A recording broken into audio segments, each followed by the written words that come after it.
여러분 안녕하십니까. 이래경 전 혁신위원장이 사퇴한 지 사흘이 지났지만 민주당에선 이재명 대표 책임론을 두고 여전히 이어지고 있습니다. 국민의힘은 이 대표의 사과를 촉구하는 한편 전 천안함장 비난 발언으로 논란을 빚었던 민주당 권칠승 수석 대변인을 국회 윤리특위에 제소했습니다. 취재기자 연결해 알아봅니다. 김경수 기자. 네, 국회입니다. 네, 이래경 전 위원장이 사퇴한 지 벌써 사흘이 지났는데 파장은 여전하죠? 네, 천안함 자폭 등 과거 발언 논란으로 9시간 만에 물러난 이래경 전 혁신위원장 인선을 두고 민주당 내부가 시끌시끌합니다. 검증 과정이 부실했다며 이재명 대표가 책임을 져야 한다는 주장도 계속 나오고 있는데요. 어제 당에서 있었던 일은 당대표의 무한 책임이라며 원론적 입장만 밝혔던 이재명 대표는 오늘 당 위기 극복 방안을 묻는 취재진 질문에 이렇게 답했습니다. 들어보시죠. 이번 위기 극복 어떻게 하실 생각일까요?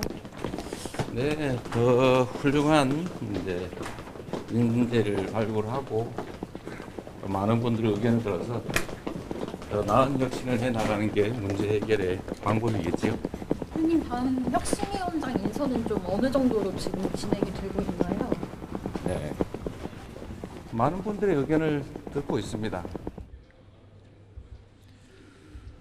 네, 이 대표는 유감 표명이나 사과에 대해선 여전히 말을 아꼈는데 오늘 친명계 좌장으로 꼽히는 정성호 의원은 이 대표가 적절한 수준의 유감 표명을 할 필요가 있다고 밝히기도 했습니다.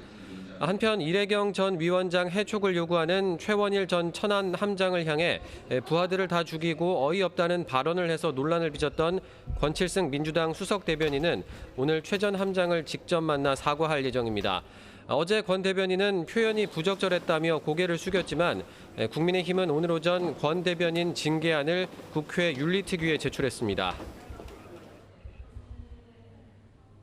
천안함 함장 그리고 또 우리 천안함 용사들에 대해서 모욕적이고 명예훼손적인 발언을 했기 때문에 국회의원으로서의 품위를 심각하게 손상시켰다는 이유로 멈출 것이 아니라 국민의힘은 권 대변인의 대변인직 사퇴와 이재명 대표 사과도 촉구하고 있어서 당분간 정치권 공방은 이어질 것으로 보입니다. 네, 한국노총이 사회적 대화기구인 경제사회노동위원회에 불참하기로 했습니다. 여야 반응 어떻습니까? 네, 국민의힘은 노동개혁 등 현안이 많은데 노사정 대화의 한 축인 한국노총의 불참이 매우 아쉽다는 반응을 보였습니다. 국민의힘 이양수 원내수석 부대표는 한국노총이 대화에 참여할 수 있게 정부의 유연하고 전향적인 자세가 필요하다고 말했습니다. 다만 한국노총도 귀족노조 논란이나 과잉 대표 문제 해결을 위해 노력하고 기득권도 내려놓을 필요가 있다고 언급했습니다.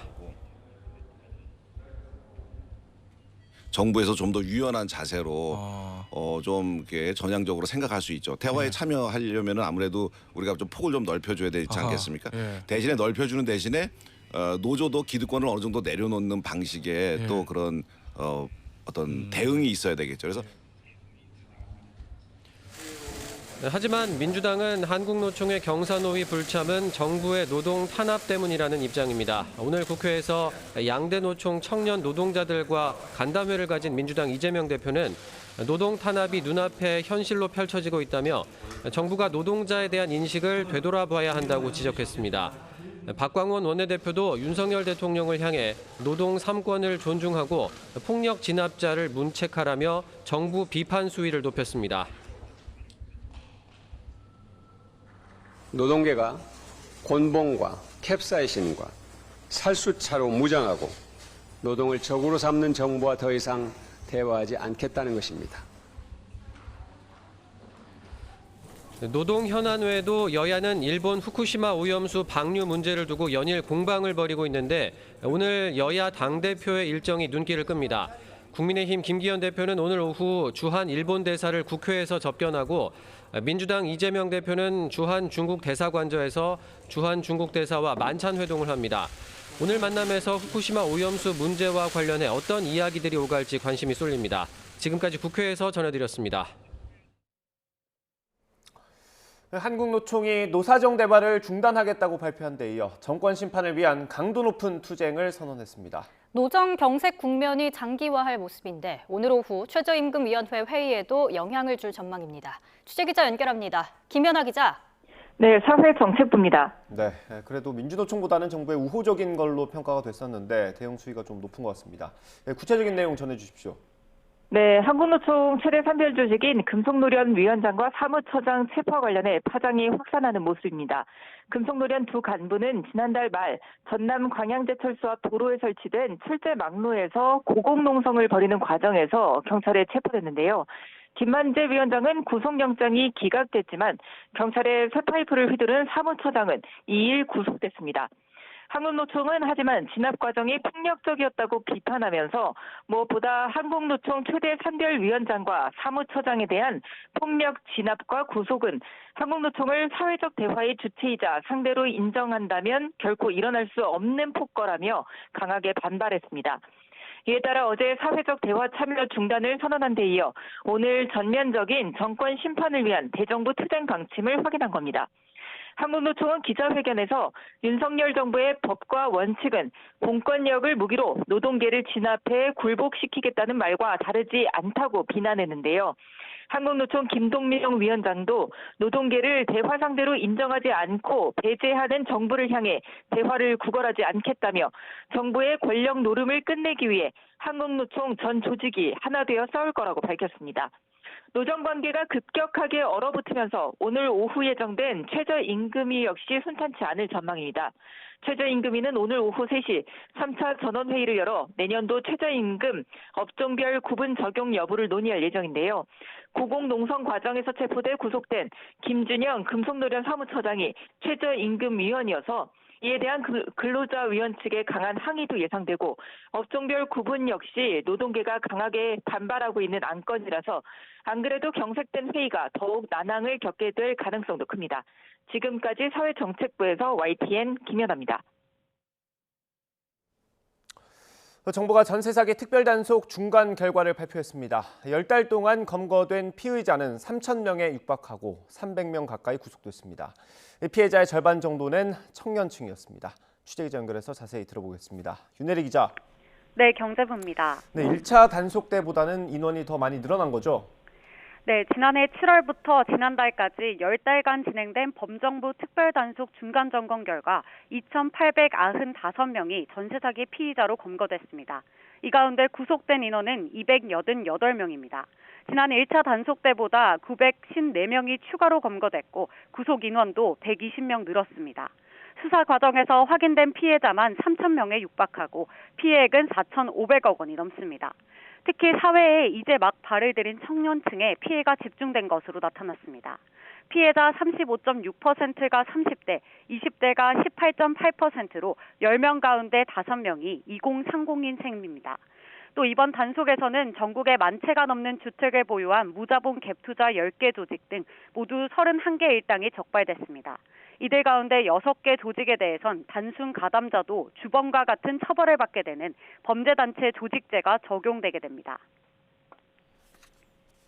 네, 이번에 조직적인 전세 사기 관여 의심자 10명 가운데 4명이 공인중개사로 조사됐다고요? 네, 그렇습니다. 국토교통부는 조직적인 전세 사기로 의심되는 1,300여 건의 거래에 대해 수사를 의뢰했습니다. 관련 의심자는 모두 970명인데 이 가운데 42.7%가 임차인에게 정확한 정보를 제공해야 할 공인중개사나 중개보조원인 것으로 나타났습니다.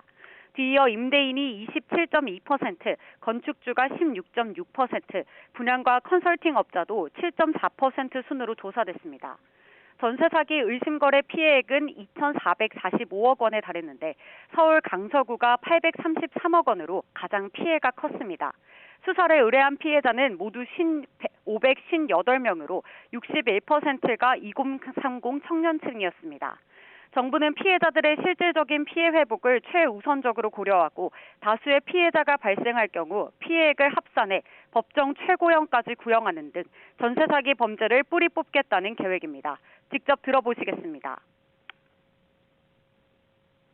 전세 사기와 같이 서민들을 대상으로 한 대규모 전세 범죄의 경우에는 피해 금액을 합산해서 특정경제범죄 가중처벌 등에 관한 법률이라고 특별법이 있는데 그 법률을 적용함으로써 가중 처벌할 수 있도록 관련 법률 개정이 추진되고 있다는 점도 말씀드리겠습니다. 전세 사기 범정부 특별단속 최종 결과는 다음 달 24일 발표될 예정입니다. 지금까지 경제부에서 전해드렸습니다. 네, 어제 보석으로 풀려난 박희영 용산구청장이 오늘 구청으로 출근했습니다. 유족들이 출근을 막으려고 구청에 모였는데 박희영 구청장은 아침 일찍 사실상 몰래 출근했습니다. 반발하는 이태원 참사 유족들과 구청 직원들 사이에 충돌이 빚어지기도 했습니다. 현장 연결해 보겠습니다. 박정현 기자. 용산구청 구청장실 앞입니다. 네, 지금 구청장은 업무를 보고 있는 겁니까? 네, 유족들이 다음 일정을 위해 이동하면서 보시다시피 대치는 종료된 상태입니다. 충돌 내내 모습을 드러내지 않았던 박희영 구청장은 이곳 청사내에서 현재 정상 근무를 이어가고 있는 것으로 확인됐습니다. 오늘 아침 8시쯤 이태원 참사 유족들은 이곳 용산구청 앞에 모였습니다. 어제 법원의 보석 결정으로 풀려난 박희영 용산구청장의 출근을 막기 위해서였는데요. 그러나 박 구청장이 아침 7시가 조금 넘은 이른 시각 유족들이 도착하기도 전에 이미 출근을 마쳤다는 소식을 접하고 유족들이 구청 내부로 진입했습니다. 구청장실에 들어가려는 유족들과 이들을 가로막으려는 구청 직원들 사이 대치도 이어졌습니다. 이 과정에서 가벼운 충돌도 벌어졌지만 크게 다친 사람은 없는 것으로 전해졌습니다. 오전 9시쯤 유족들은 진입 시도를 중단하고 건물 밖으로 나와 청사 앞에서 기자회견을 열었습니다. 유족들은 먼저 이태원 참사에 부실 대응한 책임이 있는 박희영 구청장과 용산구청 간부들을 석방한 법원을 규탄했습니다. 박 구청장 등이 지금도 공소 사실을 모두 부인하고 있는데 석방돼 재판에 증인으로 나올 용산구청 직원들을 적극적으로 회유하는 등 향후 재판에 영향을 미칠 가능성을 배제할 수 없다고 주장했습니다. 유족들은 또 박 구청장이 어제 구치소를 나오면서 단 한마디의 사과도 남기지 않았다고 비판했습니다. 공직자로서 자격도 능력도 없는 박 구청장이 물러나야 한다고 목소리를 높였습니다. 유족들은 앞으로도 매일 아침 박 구청장의 출근을 막아설 계획입니다. 지금까지 서울 용산구청에서 YTN 박정현입니다. 출근 시간대 분당선 순회역에서 에스컬레이터가 역주행하면서 10명 넘는 사람이 다쳤습니다. 오늘 아침 8시 20분쯤 경기도 성남시 분당선 순회역 2번 출구에 상행 에스컬레이터가 반대 방향으로 움직였습니다. 이 사고로 3명이 크게 다치는 등 모두 14명이 부상을 입고 병원으로 옮겨진 가운데 생명에는 지장이 있는 사람은 없는 것으로 전해졌습니다. 에코레일은 에스컬레이터가 오작동한 것으로 보인다며 사고가 난 에스컬레이터 운행을 중단하고 해당 출구 통행도 제한하고 있습니다. 지하철 사법경찰대와 한국승강기안전공단은 현장 분석 결과 등을 토대로 사고 원인을 조사하고 있습니다.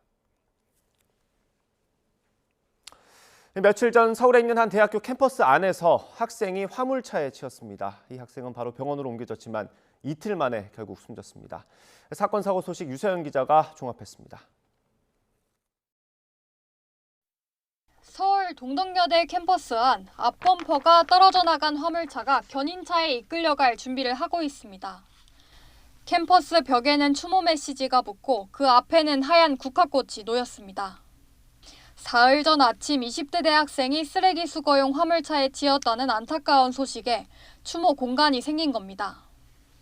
피해 학생은 곧바로 병원에 옮겨졌지만 뇌사 상태에 빠졌다가 이틀 만인 어제 저녁 결국 숨졌다고 학교 측은 밝혔습니다. 사고를 낸 80대 화물차 운전자 A씨는 경찰 조사에서 캠퍼스 언덕 위에 있는 쓰레기 수거장에 후진해 올라갔다가 내려오며 미끄러졌다고 진술했습니다. 화물차는 왼편으로 쓰러지고 경운기 화물칸은 떨어져 나갔습니다. 어제 저녁 8시 반쯤 경북 성주군 성주대교에서 50대 여성 B씨가 몰던 1톤 화물차가 앞서가던 경운기를 들이받았습니다. 경운기를 몰던 50대 남성은 낙동강에 빠져 사고 2시간 뒤 숨진 채 발견됐습니다.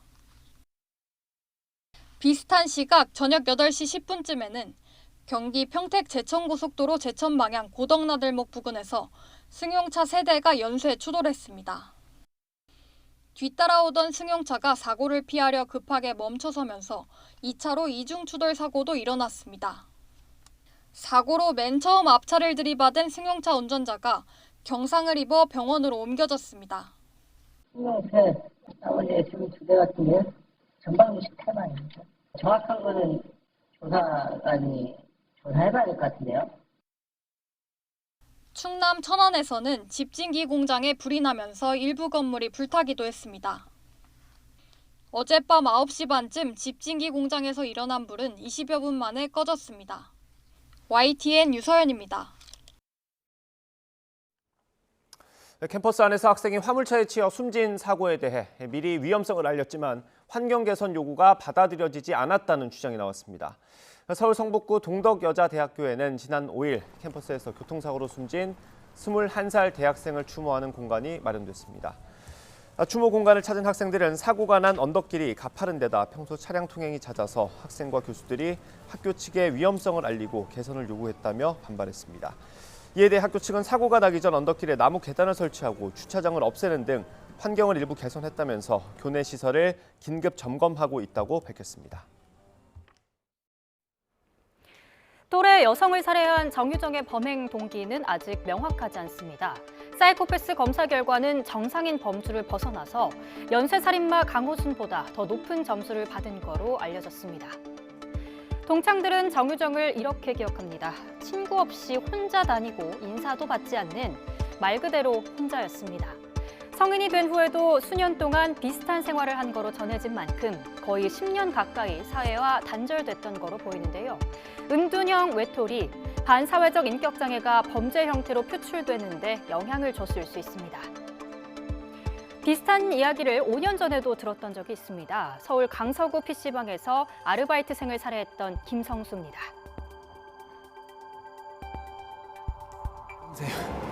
이렇게 살아야 되는 것처럼 생각하니까 그냥 죽고 싶은 마음이 들었고, 그러다 보니까 피해자에 대한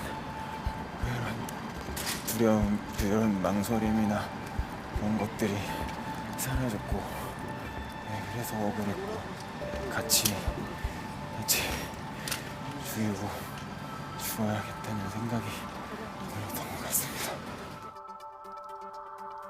한 사람이 고립되고 은둔하게 되는 원인은 다양하겠지만 사회 구조적인 문제도 그중에 하나로 꼽힙니다.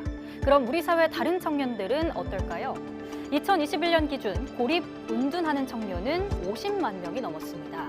다른 사람과의 의미 있는 사회적 관계, 그리고 어려운 일이 있을 때 도움받을 수 있는 지지 체계가 결핍된 청년을 의미하는데요. 전체 청년 인구를 봤을 때 100명당 5명 정도 수준입니다. 코로나19가 영향을 준 것으로도 보입니다. 2019년 3.1%였는데 불과 3년 만에 20만 명 이상 증가했고요. 이제 이렇게 특정인이 아닌 우리 삶 전체에 불거지는 문제인 겁니다. 물론 은둔형 외톨이가 잠재적 범죄자라는 걸 의미하는 건 아닙니다. 그러나 우리가 관심을 갖고 들여다봐야 하는 부분인 건 분명해 보이죠. 은둔형 외톨이가 그럼 다 살인범이 되느냐? 절대 그렇지 않습니다. 그거보다는 오히려 본인 자신에게 훨씬 위험한 행위를 많이 하는 편이고요. 그렇기 때문에 지금 은둔형 외톨이가 뭐 범죄의 원인이었다 이렇게 얘기하기는 어려우나 그러나 100명이라면 한두 명 정도가 자신에게 발생한 이 어떻게 보면 사회적인 관계의 단절 이것을 결국은 문제 행동으로 폭발적으로 어느 순간에 외연화하는 사람들이 정말 희귀하지만 존재하기 때문에 정부 차원의 지원이 시작됩니다. 고립 은둔 청년들을 위한 첫 전국 실태 조사를 벌일 예정인데요. 내년 상반기 결과를 발표하겠다고 말했습니다. 고립 은둔 청년은 코로나 이후 새롭게 발견된 복지 수요이자 신취약 계층입니다. 갇혀있는 청년들을 사회로 끌어주기 위한 대책이 조속히 마련되길 바랍니다.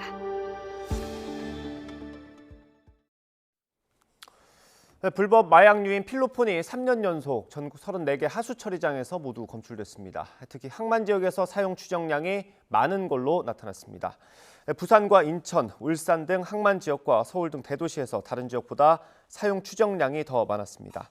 식품의약품안전처가 지난 2020년부터 해마다 전국 17개 시도의 하수 처리장에서 하수를 채집해 조사한 결과 필로폰은 3년 연속 조사 대상 34개 하수 처리장에서 모두 검출됐습니다.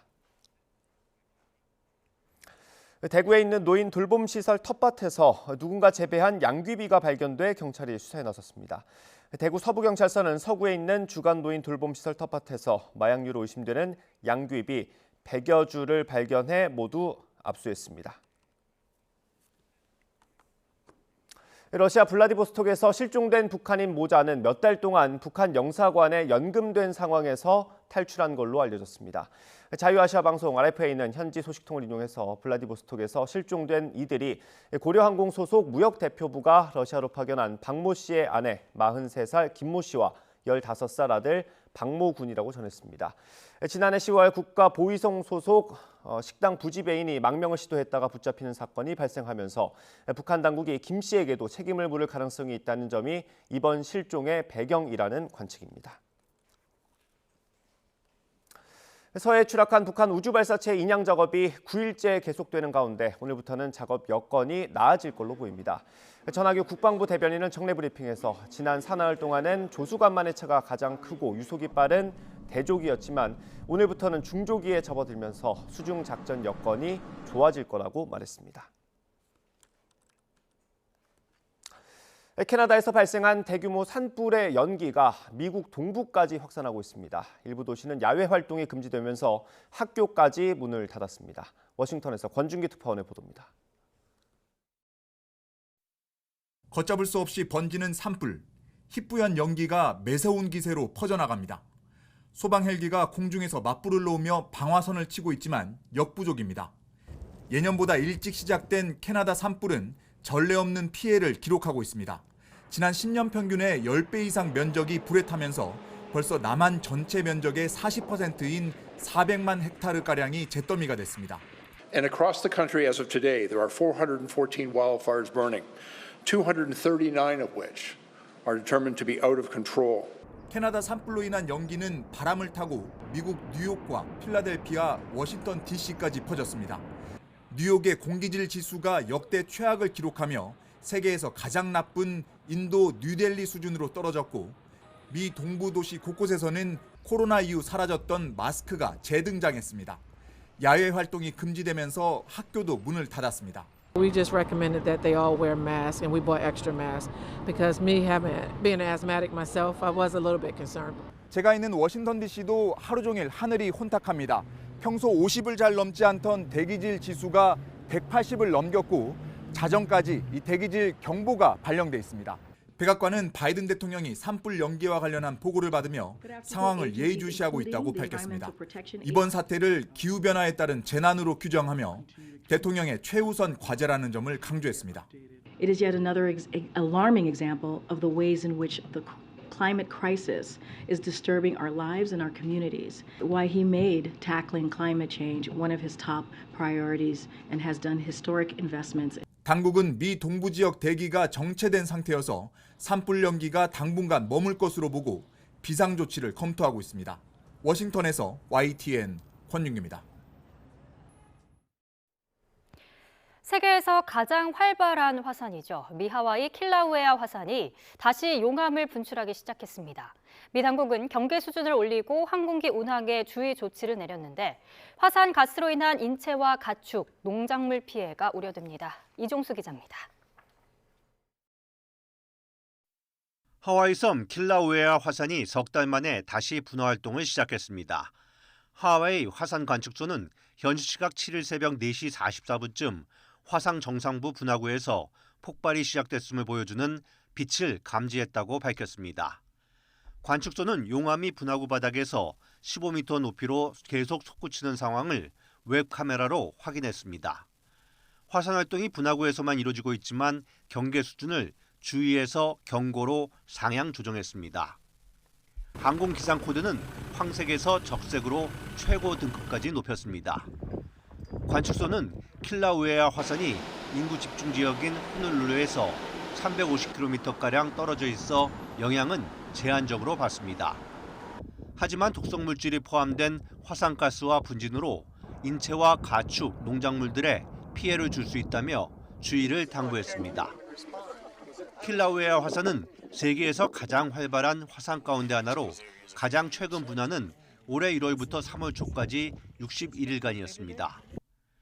앞서 2018년 5월 초부터 대규모 분화가 한 달 넘게 계속되면서 정상 부분 지표면 모양이 크게 바뀌기도 했습니다. And the overlook vent itself within the crater has grown from about 12 acres to more than 100 acres as a result of the explosions. 분화와 함께 지진도 잇따라 발생해 700채의 주택과 건물이 파손되는 피해를 냈습니다. YTN 조수입니다. 김희철 KBS 사장이 TV 수신료 분리징수 도입 방침에 반발하며 대통령실을 이걸 철회하는 즉시 사장직에서 물러나겠다고 밝혔습니다. 김 사장은 KBS의 미래를 함께 논의하자면서 윤석열 대통령과의 면담도 요청했습니다. 기자회견 내용 들어보겠습니다. 이번 대통령실의 분리징수 추진은 공영방송의 근간을 훼손하는 중차대한 사안입니다. 이 유중한 상황 앞에서 KBS 사장으로서 무거운 결심을 했습니다. 만일 전임 정권에서 사장으로 임명된 제가 문제라면 제가 사장직을 내려놓겠습니다. 그러니 대통령께서는 공영방송 근간을 뒤흔드는 수신료 분리징수 추진을 즉각 철회해 주십시오. 수신료 분리징수 추진이 철회되는 즉시 저는 자리에서 물러나겠습니다. 또한 아시아 공영방송을 대표하는 KBS의 미래와 발전을 위한 방안을 전달하기 위해 이 자리에서 대통령님과의 면담을 정식으로 요청드립니다.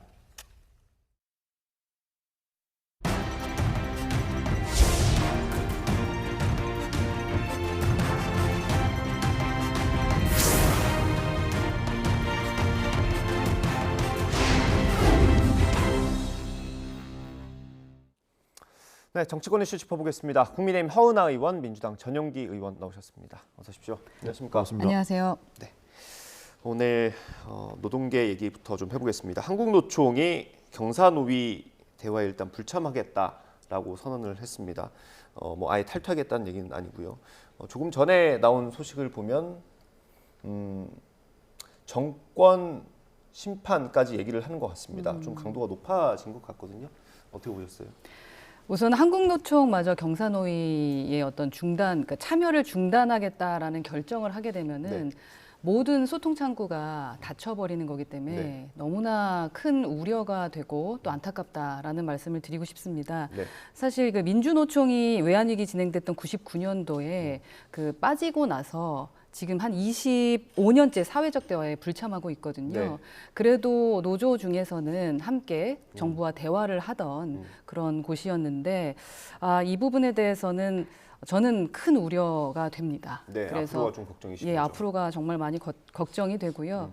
그 문제를 해결하려면 사실 문제가 있는 그 장으로 와서 대화하면서 협력해야 될 거라고 생각하는데 기존의 항노총이 그 박근혜 정부 시절 때도 이게 노사정의에 불참을 선언한 적이 있더라고요. 그리고 그 뒤에 또 문재인 정부 때 다시 참여를 하셨어요.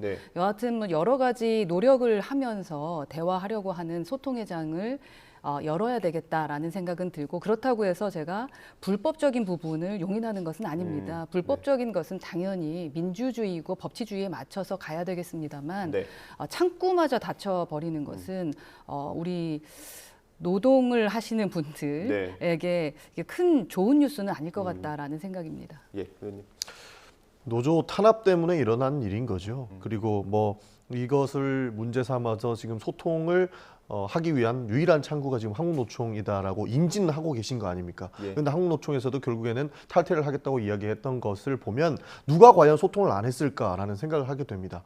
윤석열 정부가 지금까지 많은 일들을 해왔던 것이 있죠. 처음에 2022년인가 2월 21일 날 건폭노조 근절을 이야기를 했었습니다. 이게 올해입니다. 올해 21일, 2월 21일에 건폭노조 근절을 외치면서 지속적으로 노조를 불법으로 몰기 시작했습니다. 그러면서 민주노총에 대한 탄압을 해왔던 것인데 여기에서 지금 촉발이 됐던 게 5월 30일에 있었던 경찰이 막루 농성을 강경 진압하게 되면서 아마 한국노총에서도 여기에서 탈퇴하겠다라고 마음을 먹은 것 같은데 말이 강경 진압이지 굉장히 심각한 상황까지 흘러갔던 걸로 알고 있거든요. 그러니까 곤봉으로 머리를 내쳐서 머리에서 피가 날 정도가 나왔던 겁니다. 네. 이렇게 강경한 모습들을 보면 앞으로 노조에 대한 탄압이 점점 심해지겠구나, 더 이상 대화는 없겠구나라는 것을 한국노총에서도 느꼈을 것이고 이것이 바로 소통의 근절의 근간이 되었다. 저는 그렇게 보고 있습니다. 예, 뭐 그동안에 있었던 일을 저희가 그래픽으로 정리해서 보여드리긴 했는데 아무래도 한국노총이 이번 결정을 하는 데는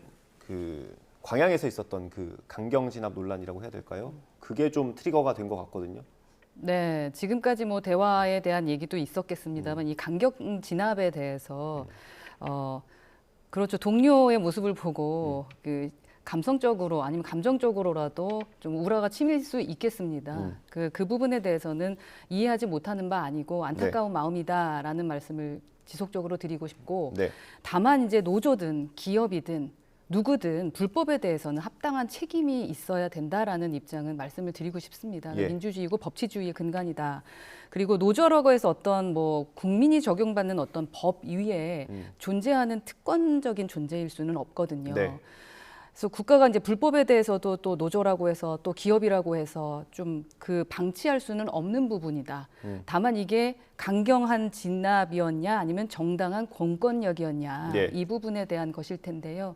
그 부분에 대한 것은 또 뭐 국민들이 보실 테고 그리고 강경한 진압이 되지 않도록 저희가 불법을 또 저지르면 안 되는 부분이니까 네. 그런 부분은 지속적으로 좀 저희도 서로 견제해야 되지 않을까 하는 네. 생각이고 소통만큼 중요한 건 없다라는 얘기입니다. 기본적으로 제가 아까 한노총이 탈퇴했다가 다시 들어왔을 때 보면은 소통의 창구를 열어서 직접 만나서 소통해 보려고 했던 노력들이 있었던 그때 것으로 혹시 알고 있습니다. 어떤 계기로 들어왔었는지 기억을 하십니까? 그때 아마 문재인 정부 시절 때 그 문 대통령께서 노동계 인사들 청와대로 초청을 해가지고 예. 만찬 회동했던 걸로 알고 그래요? 있습니다. 그 정도의 네. 어떤 이벤트가 있어야 될까요? 이제 그 정도의 이벤트가 있어야 될지, 근데 이게 하나의 뭐 또 우리도 만나서 얘기해 보자라는 것으로 해서 지속적으로 이것을 끌고 가게 된다면 진정으로 이 노조위원으로서 할 수 있는 일은 아니겠죠. 근데 계속적으로 소통하겠다라는 그 문을 연 거죠. 그분들 입장에서도. 네. 대화해서 내가 풀어보겠다라는 것을 하신 것이 아닌가 서로. 네. 마찬가지일 것 같습니다. 지금은 어차피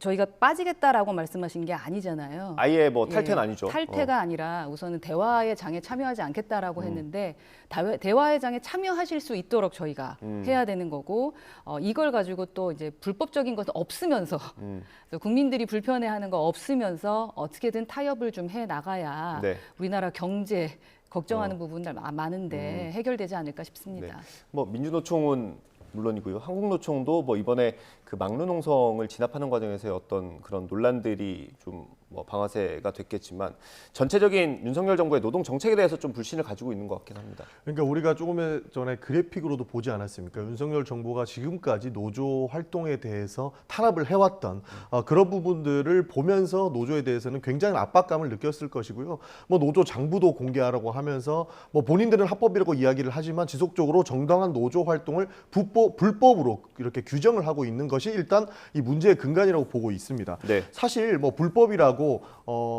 규정을 하면서도 지금 뭐 유혈 진압을 하고 있지 않습니까? 옛날에 전두환 정권에서도 명분을 만들어서 폭력적으로 진압을 했던 우리는 과거가 있습니다.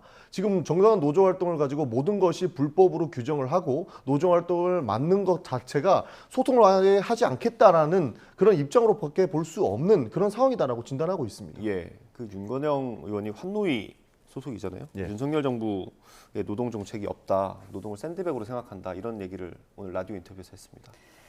조금 이제 과하게 말씀하시면서 이렇게 선동적으로 몰아가려고 하는 것이 서로의 대화의 창구를 막아버리는 거다. 저는 그렇게 생각합니다. 사실 저희 당에 벌써 한국노총 출신이 3명 이상의 의원들이 계셔요. 그리고 기존에도 뭐 김성태 전 의원 같은 경우도 한노총에서는 상당히 유명하신 분이시지 않겠습니까? 노조와의 대화를 하고 있지 않다라는 것은 사실이 아닌 것 같고 물밑에서도 아마 위원장, 지금 현재 위원장이 뭐 대화는 하고 있다라고 얘기는 하고 있는데 서로 충돌하는 지점이 좀 다른 것이 아닌가라는 생각이 들고요. 하루아침에 되겠습니까? 다만 이제 그래도 저희 정부에 긍정적으로 좀 함께 생각을 해주셨던 한노총이 지금 이렇게 말씀을 하시는 게 조금 저는 개인적으로 안타깝거든요. 부담이 되시죠, 아무래도? 예, 많은 부담이 되고 또 한노총 사랑하는 뭐 박대수 의원님이나 이미자 의원님들 얼굴도 떠오르고 이미자 의원님이 좀 활발하게 활동을 하실 때가 된 거 아닌가 싶기도 하고요. 예, 오늘 아침부터 제가 네. 활동하는 걸 봤습니다. 그렇습니까? 아마도 어떻게든 대화의 물꼬를 터서 불법적인 부분 없이 네. 해결할 수 있도록 저는 노력하실 거라고 봅니다. 지금 하고 계시고. 예. 근데 이제 하태경 의원 같은 경우는 조금 강경한 뭐 입장인 것 같긴 한데 폭력과 회계 비공개를 억지라고 표현을 했고요. 그런 요구는 안 통한다. 그렇게 하면 한노총이 계속 고립될 거다. 이렇게 얘기했습니다. 권력 위에 권력이라는 얘기를 사실 하잖아요. 네. 이제 그러한 것이 만약 오해라면은 과감하게 그냥 보여주시면 될 것 같다라는 생각이거든요. 그래서 노총에 대해서 사실은 이러한 단체적 활동에 대해서 이해하는 부분들도 있지만 또 너무하다라고 하시는 국민들이 많습니다. 네. 그런 여론도 들으시면서 진행을 하는 것이 조금 더 신뢰성이 있지 않을까. 네. 모든 게 명분 싸움 아니겠습니까? 네. 저도 환경노동위원입니다. 환노위 죄송합니다. 제가 예. 환노위에서 우리 김문수 경산위원장하고 이야기도 많이 했었는데요. 일단 대화 자체가 불가능하신 상태라고 저희는 진단을 하고 있습니다.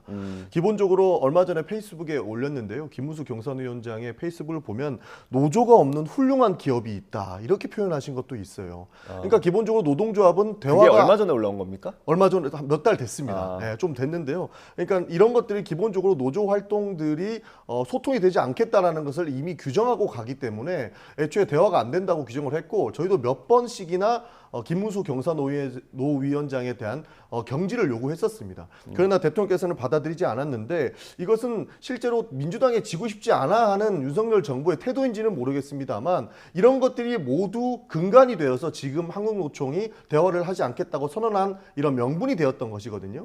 사실 회계장부 같은 경우에도 이미 노조원들에게 다 공개가 되고 있습니다.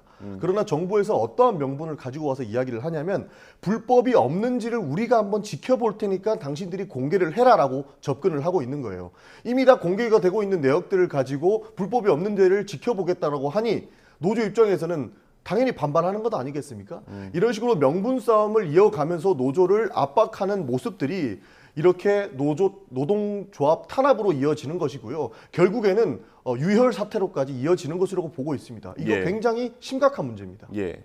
김영진 의원 같은 경우는 연대 투쟁을 할 수도 있다 이런 가능성을 열어놨고요. 박광호 원내대표 오늘 얘기가 좀 눈길이 가던데 일단은 경사노위 참여의 불씨를 살려나가는 노력을 하겠다. 하지만 경사노위가 끝내 기능을 다하지 못하면 새로운 협의체를 만들도록 노력을 해보겠다. 이거는 지금 현 체제 말고 다른 기구를 만들겠다는 얘기잖아요.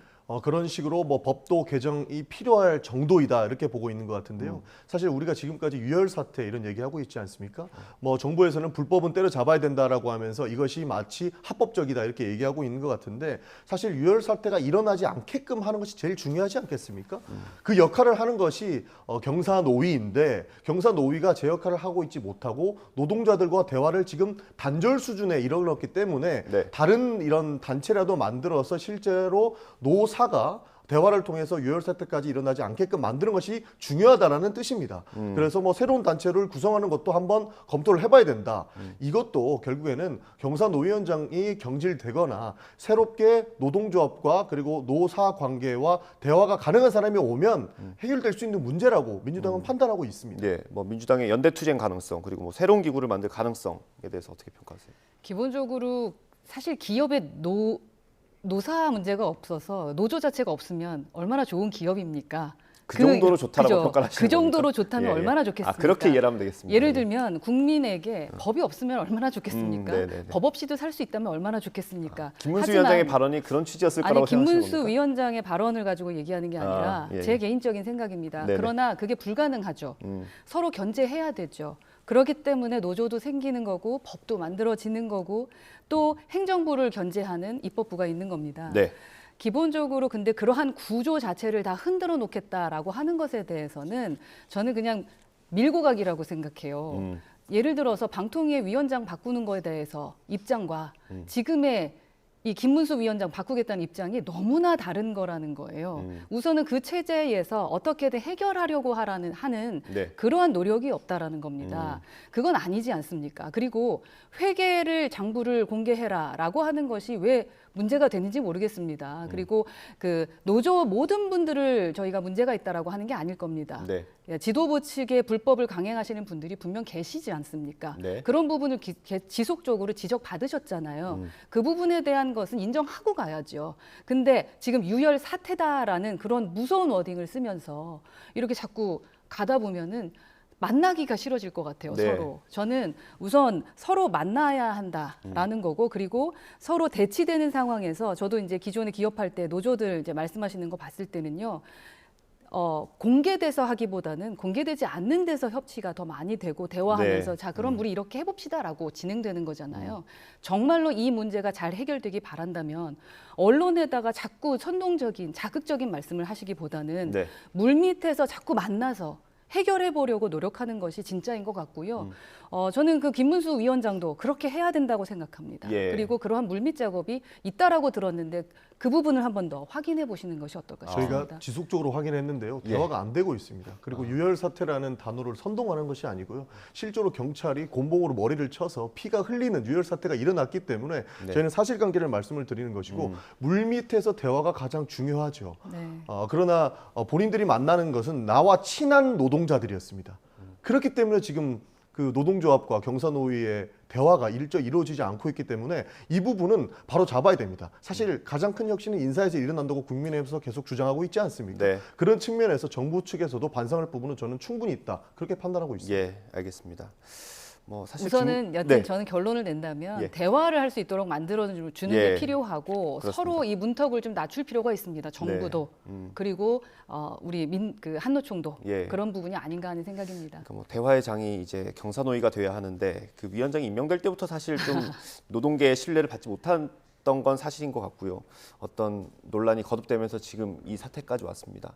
대화를 해야겠죠. 정부의 노력 그리고 또 노동계의 노력도 필요할 것 같고요. 조금 더 지켜보겠습니다. 말씀하신 인사 문제로 좀 넘어가겠습니다. 민주당 얘기인데 그 이래경 혁신위원장이 사퇴한 지 사흘이 흘렀는데 논란이 좀 계속되는 것 같습니다. 그 논란 중에 하나가 이제 권칠승 대변인이 지금 오늘 윤리위에 제소가 됐어요. 네. 그 정도의 사안으로 판단하십니까? 뭐 충분히 윤리위 제소할 수 있는 건이라고는 볼 수 있을 것 같습니다. 그러니까 공식적인 대답이 아니었었고요. 이게 백브리핑 과정도 아니었고 두 분 다 대변인을 해보셨죠? 네. 저는 뭐 선대위에서 대변인을 했었습니다. 예. 그러니까 사담 형태로 이런 문제가 있는 것 아니냐라고 했는데 분명히 이것이 공론화가 됐고 여기에서 문제점이 발견이 됐기 때문에 윤리위에서 제소를 할 수는 있는 상황이라고 보고 있습니다. 그래서 국민의힘에서 한 것 같은데요. 여기에서 뭐 지속적으로 우리 권칠승 의원에 대한 진정성, 뭐 사과의 진정성도 언급하시는데 예전에 권칠승 의원이 그 중소기업 벤처부 장관 하실 때 이미 천안함에 대한 이야기를 하신 바가 있습니다. 네. 거기에서도 북한 소행이 확실하다라고 밝히셨고요. 여기에서 문제점을 인지하고 바로 전준영 회장을 만나서 사과를 했다는 점, 그리고 오늘도 우리 그 최원일 함장을 만나서 사과를 할 것이라는 점을 조금 감안해 주셨으면 좋겠습니다. 예, 의원님. 네, 북한 소행이라는 부분을 확실히 이재명 대표가 발언하시면 될 것 같습니다. 네. 그렇게 하면서 사과해 주시면 되지 않을까 하는 뭐 생각이 뻔한 들고요. 거를요. 예, 기본적으로 이제 이게 음모론까지 되기 때문에 이 문제가 커지고 있는 것 아니겠습니까? 분명히 천안함은 북한 소행 맞지 않습니까, 예. 의원님? 맞습니다. 예, 맞습니다. 그럼 민주당도 당당하게 말씀해 주시면 될 것 같고요. 그렇다면은 발언에 문제점이 있었다라는 건 다 인정하는 거잖아요. 제가 이거 들고 왔는데요. 망언 제조기 김재원 최고위원은 자진 사퇴보다 중징계가 제격입니다라고 네. 논평하셨었습니다. 네. 망언했을 때 사퇴보다 중징계 뭐 이런 말씀들을 하셨었거든요. 제가 자꾸 거울을 들여다보자라고 말씀을 드리는 게 논리라던가 기본 원칙들이 같아야지 민주당에서는 이해해줘야 하고 국민의힘에서는 이해 못한다. 그러니까 뭐 논평이 며칠 만에 이렇게 바뀔 수 있나라는 생각이 들어서요. 그냥 인정하고 사과하시면 빠르게 해결되는 문제다라고 예, 생각합니다. 알겠습니다. 뭐 윤리특위에 제소가 됐고요.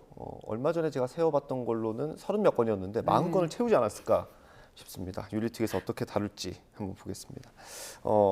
이 논란이 지금 이재명 대표의 거취로까지 좀 번지고 있는 상황인 것 같고요. 며칠 사이에 이 비명계, 특히 이상민 의원의 발언이 좀 강하게 나오는 것 같더라고요. 제가 인터뷰를 좀 묶어봤습니다. 한번 들어보겠습니다. 저는 이재명 대표가 물러나는 게 혁신의 첫걸음이라고 생각합니다. 지금의 분란, 또 당의 부조리, 또 여러 가지 문제를 응축하고 있는 부분이 이재명 대표이기 때문에 이재명 대표가 이 상황에서 뒤로 물러서는 퇴진하는 것만이 당의 부조리를 제거할 수 있고 당의 혁신에 나아갈 수 있는 첫걸음을 내디딜 수 있고 제가 보기에는 기승전 사태로 모든 사안에서 판단한다면 사실은 당대표 한 달에 한 번씩 뽑아야 되는 거 아닙니까? 그래서 저는 그런 문제에 관해서 깊은 국민적인 평가와 판단, 그다음에 당원들과 당내 국회의원들의 여러 가지 비판적인 의견들을 겸허하게 수용하고 중진 의원 한 분께서는 이번에 아주 강한 톤으로 계속적으로 언론 방송에 나가셔서 이 혁신위원장 이 사단낸 거 책임지고 당대표 사퇴하라고 그러시는데요. 저는 그게 동의할 수가 없어요. 마치 사람이 개를 물면은 이게 화제가 되는 거 아니겠습니까? 지속적으로 당내에 다선 중진께서 그런 얘기를 하니까 언론은 신나라 하는 것이죠. 그래서 이제 그런 문제에 대해서는 저는 적절한 수준의 당의 경고가 있어야 된다고 그래요. 그리고 몇 차례에 대한 경고에도 개선되지 않으면은 좀 중징계도 할 필요가 있다. 징계도 필요하다고 저는 그렇게 보시군요. 생각합니다. 징계 얘기가 여기도 나오네요. 안민석 의원이 얘기한 다선 중진 의원이 이상민 의원을 얘기하는 거 맞겠죠? 저만 그렇게 보는 거 아니죠? 그렇죠. 그렇게 주장을 하셨기 때문에 오히려 뭐 당내 징계를 이번에는 이야기하는 것 같습니다. 뭐 충분히 가능성은 있지 않을까는 보고 있는데요. 왜냐하면 주장은 있지만 대안은 없습니다. 오히려 자중질환을 대안이 없다. 그렇죠. 그러니까 이재명 대표가 사퇴하는 것이 혁신이다. 그 다음은 누가 들어와야 되느냐가 없습니다. 이런 것들이 결국에서 외부에서 봤을 때는 아직도 민주당은 자중질환에만 빠져 있구나라고 판단하실 수 있기 때문에 민주당이 대안정당이라고 생각하시는 국민들에게는 굉장히 좀 신뢰가 되는 이야기가 될 수 있을 것 같습니다. 그래서 실제로 뭐 징계가 제출되거나 뭐 징계가 이루어지지는 않을 것입니다. 그러나 저런 주장이 나올 수 있는 취지는 이렇게 자중질환을 만들지 말자라는 입장이 있는 것 같습니다. 이제 공개적으로 저런 이상민 의원과 같은 얘기를 하는 분들은 몇 없잖아요. 근데 의원총회를 하면 그래도 좀 몇 분이 더 얘기를 하시는 것 같던데. 그러니까 의총장에서 만약 이 발언을 했다면 오히려 박수 치는 분들이 있을 수도 있을 것 같습니다. 왜냐하면 언론에서 이야기하는 친명, 비명 사실 이런 것을 넘어서 다양한 의견들이 의총장에서 나오는 것은 정당한 민주주의를 만들고 토론 문화를 활성화시키는 방안이기 때문에 충분히 가능할 수 있습니다. 그러나 외부에서 언론을 통해서 이렇게 당을 자중질환에 빠뜨리는 모습은 사실 바람직하지 않다고 보기 때문에 이런 측면에서 문제가 있다라고 판단하시는 분들이 좀 많을 것 같습니다. 오히려 의총장에서 이런 얘기는 더 하셔도 된다고 생각합니다. 저는. 형식에 대한 문제 제기이시고요. 어떻게 보십니까? 다른 당 얘기긴 합니다만. 네, 민주당, 더불어민주당인데 민주가 없구나라는 생각이 듭니다. 민주주의에서 또 특히 자유민주주의에서 중요한 것은 표현의 자유일 텐데 지금 말씀하셨던 대로 주장만 있지 대안이 없기 때문에 중징계가 가능할 수도 있을 것 같다라는 말씀이 아마 그런 의도는 아니기를 바랍니다. 우선은 말씀하실 수 있다고 생각하고요. 당을 위한 비판의 목소리라고 생각하시면서 그리고 의총장에서 얘기하고 싶지만 얘기할 수 없는 분위기가 있을 수도 있는 것 아니겠습니까? 그래 여하튼 본인의 주장에 대해서 그러면 원내대표든 당대표가 방으로 불러서 의견을 한번 들어보자라고 하면 되는 것 아니겠습니까? 근데 같이 서로 언론에다 대고 서로를 공격하는 것 기시감이 좀 많이 드는데요. 그러한 부분들은 국민들이 원하는 방식은 아닐 것 같다라는 생각이 우선 들고요. 우선 이재명 당대표가 그 천안함 자폭을 좀 주장했던 인사한테 혁신위원장을 맡기려고 했었고 그 혁신위원장 자체가 오는지도 뭐 몰랐었다라는 거 아닙니까? 최고위원들은 전날 들었다고. 그러니까 그런 부분에 대해서는 당연히 비판할 수 있다. 라고 저는 생각을 합니다. 그런 비판들은 당연히 수용을 해야 되는 것이죠. 그러니까 징계 주장이 나오는 것도 이렇게 자중질환의 모습을 보이지는 말자라고 이야기를 하는 것이고 실제로 징계가 일어날 거라고는 저도 꿈에도 생각하지 않고 있습니다.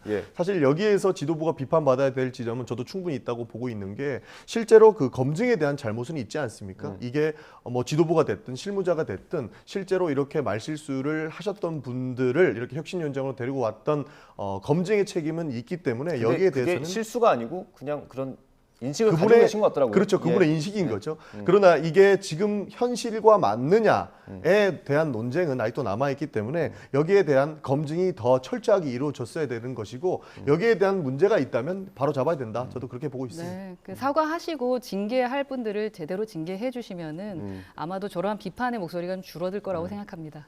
지난번 혁신의총 할 때 대변인이 전한 바로는 의총에서 처음 얘기한다고 손들고 말씀하신 분들 많다고 들었는데 혹시 발언하셨습니까? 지난번? 아니요, 저는 의총에서 발언 안 했습니다. 아직 한 번도 안 해보셨습니까? 혹시? 아니요, 발언은 해봤죠, 당연히. 그래요? 뭐 월요일쯤 의총이 있다고 들었는데 혹시 뭐 생각하고 계신 게 있을까요? 뭐 여러 방안들이 있겠지만요, 거의 비슷비슷한 생각들을 가지고 계신 분들이 발언을 하면 좀 안 하는 경향이 있습니다. 그래서 굳이 이제 나까지 뭐 이런 약간 굳이 나까지라는 생각이 있는 것 같은데 실제로 민주당 의총에서는 아까 민주주의가 없는 것 아니냐라고 비판을 해주셨는데 굉장히 많은 분들이 발언을 합니다. 그래서 의총을 길게 할 때는 3-4시간이 넘어가기도 하고요. 본회의가 잡혀 있을 때는 본회의가 끝나고 다시 의총을 하자라고 해서 당에서 뭐 좋은 얘기도 해주시고 쓴 얘기도 해주시니까요. 저희는 토론의 활성화는 오히려 바람직한 방안이다라고 생각하고 많은 이야기들을 해주시고 계십니다. 마지막으로 당 얘기니까 여쭤보겠습니다. 이게 여러 의원들한테 추천을 받는 그런 절차는 없었던 걸로 보입니다. 그래서 김영진 의원이 이제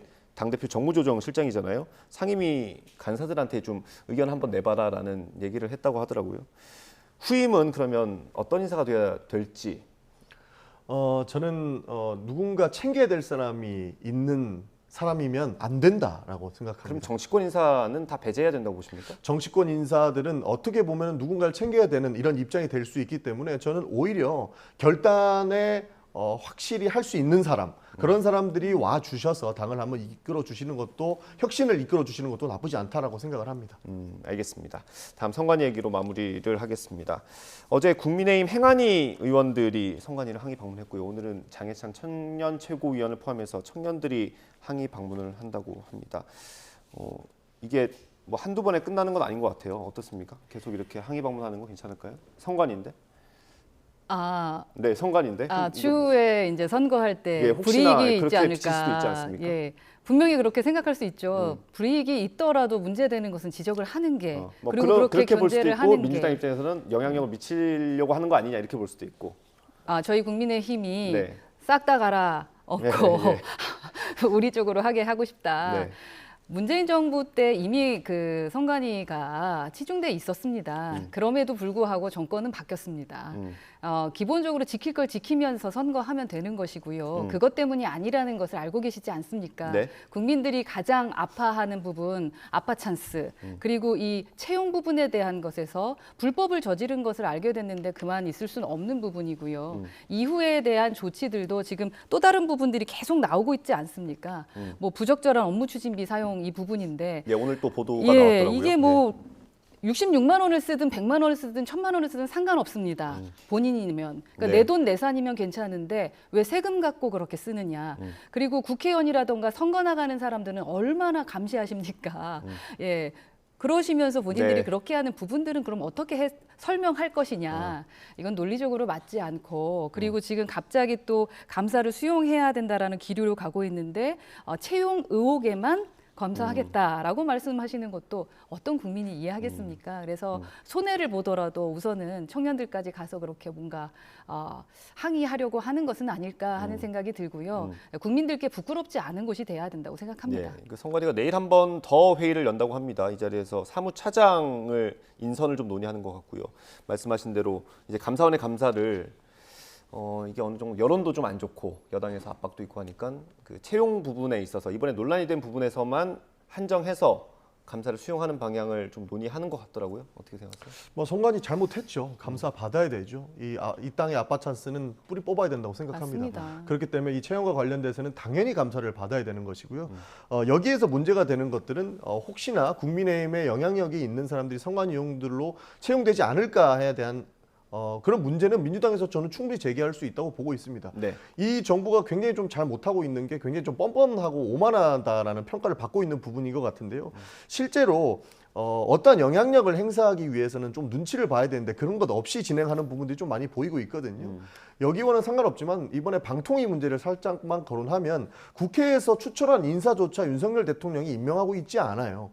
그때도 이야기하지 않았습니까? 방통영장까지 날려서 여기에다가 본인들의 인사를 앉히려고 하는 것 아니냐라는 의문을 제기했는데 지금 한상혁 위원장 지금 잘릴 위기에 처해 있지 않습니까? 이미 잘렸다고도 보시는 분들이 있는 것 같은데요. 선관위까지 이렇게 넘어가면 국민의힘의 영향력에 들어갈 수밖에 없다라고 판단할 수밖에 없는 상황이기 때문에 저는 좀 강력하게 보고 있습니다. 그런 측면에서 선관위 잘못한 거는 당연히 감사를 해야 되지만 이것이 마치 선관위조차 정부 입맛에 놀아나는 것은 저희는 두고 볼 수 없다라는 입장입니다. 이게 그러면 앞으로 어디가 정권을 잡던 간에 선관위는 감사원의 감사 대상이 돼야 됩니까? 그렇지 않죠.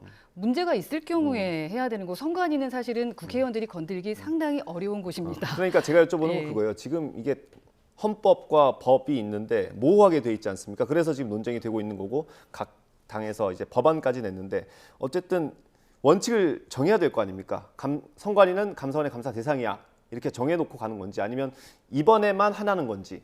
이번에 법안을 냈기 때문에 아마 그 법안이 전주의원 관련된 법안이 네. 통과가 되지 않을까. 왜냐하면 민주당도 그거에 대해서는 반대하고 있지 않은 것 같거든요. 말씀하셨던 것처럼 원칙을 어디에 두느냐 이런 부분들을 지속적으로 얘기 듣고 수정하는 게 개정안이니까 기본적으로 개정안이 만들어지지 않을까 하는 예측은 해봅니다.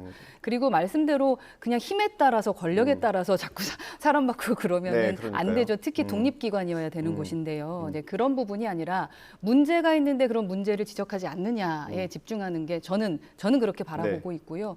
그리고 앞으로 만약에 이래서 너희들이 뭔가 다 가져가려고 하는 거 아니야? 앞으로 만약에 때문에 그럼 지금 문제 있는 것을 그냥 눈 감아주는 것이 옳은 것이냐라고 말하면 거기에는 답하지 못할 거라고 생각합니다. 마지막으로 비슷한 질문 드리겠습니다. 그럼 앞으로 이제 선관위는 감사원의 감사 대상이 되는 겁니까? 일정 부분은 돼야 되지 않나라고 보고 있습니다. 이것이 감사원으로 한정되지 않아도 된다고 보고 있고요. 문제가 있을 때마다 상시적으로 이렇게 조사를 할 수 있고 감시를 할 수 있는 선관위 내부의 감찰 조직을 키우는 것도 하나의 방법이 되겠다라는 생각이 듭니다. 사실 아까도 말씀을 드렸지만 이 정부의 입맛에 놀아날 수밖에 없는 상황을 만들면 안 되는 것인데 모든 것을 불법으로 보고 일단 접근을 하고 있는 부분들이 있거든요. 좀 전에 노동조합 때도 한번 제가 말씀을 드렸었는데 모든 것을 불법으로 규정하고 불법을 하면 안 된다라고 접근을 하지만 당연한 말들 가지고 이렇게 사실 말장난을 하는 것처럼 저는 느껴졌거든요. 이번에 선관위원장 교체 같은 경우에도 선관위의 인사 비리로 문제가 되지 않았습니까? 그럼 인사 비리로서 철저한 감찰을 받게끔 하고 그다음에 문제가 있으면 감사를 받게끔 해야 되는 것인데 다시 업무 추진비라는 명분을 가지고 와가지고 위원장은 또 날아가야 된다라고 이야기를 하는 것들이 이런 것들이 조금 더 많이 내포되어 있지 않을까 그런 것들을 저희도 적극적으로 감시하겠다라는 의미입니다.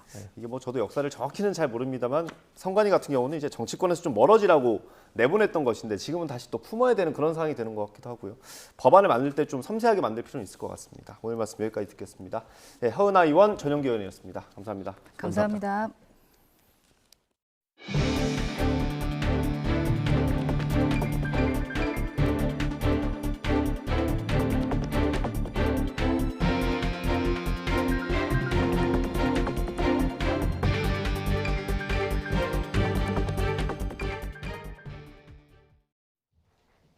오늘은 전국이 대체로 흐린 가운데 북쪽을 지나는 기압골의 영향으로 경기 북부와 영서 북부 지방에 비가 내리고 있습니다. 오후에는 점차 그 밖의 중부와 경북 북부 지방까지 비가 확대하겠는데요. 특히 오늘 밤사이 수도권과 영서 지방에서는 시간당 20에서 30mm의 국지성 호우가 쏟아지겠습니다. 내일 새벽까지 예상되는 비의 양은 수도권 많은 곳에 60mm 이상, 영서와 충청 북부에도 최고 50mm의 비가 내리겠고요.